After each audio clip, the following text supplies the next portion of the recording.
Bonjour coach. Bonjour. Petite question sur Bernardo Silva, pas sur les rumeurs mais plutôt sur le profil du joueur. Est-ce que c'est un joueur que vous regardez et que vous aimez regarder?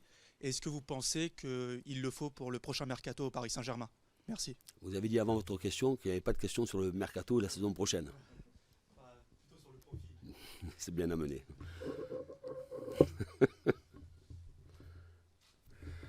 Avant tout, Bernardo Silva est un joueur de Manchester City. Ça, c'est la première des choses.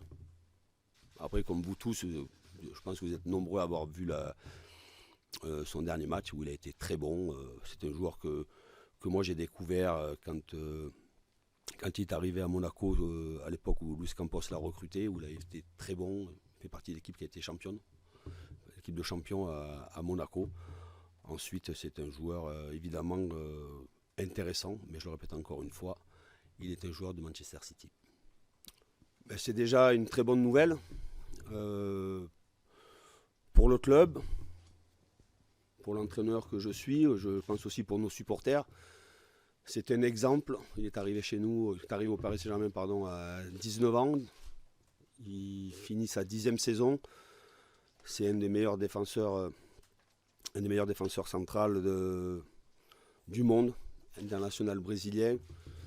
Il est omniprésent depuis 10 ans et voilà, c'est une vraie bonne nouvelle. C'est aussi un signal fort envoyé un peu à tout le monde sur le fait que le Paris Saint-Germain souhaite rester évidemment compétitif et qu'il y a de l'ambition pour les saisons à venir.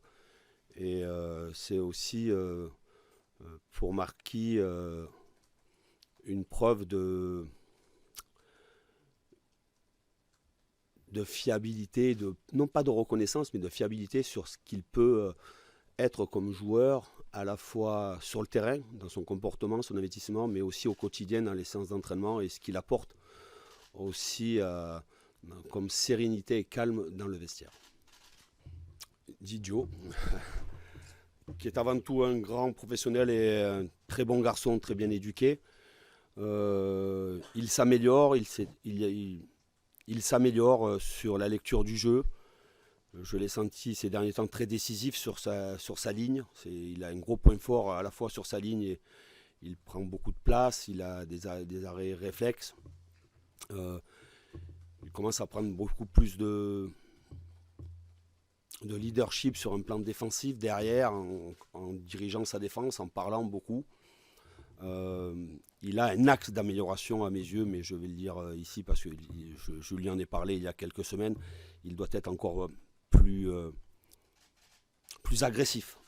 Ne pas admettre quand on mène 3-0 prendre un but. Ne pas admettre quand un match est plié de prendre un but dans les dernières minutes. Il doit être plus agressif, plus méchant, plus agressif envers lui-même évidemment, mais aussi envers ses partenaires, envers ses défenseurs, pour qu'il puisse devenir un des meilleurs gardiens du monde.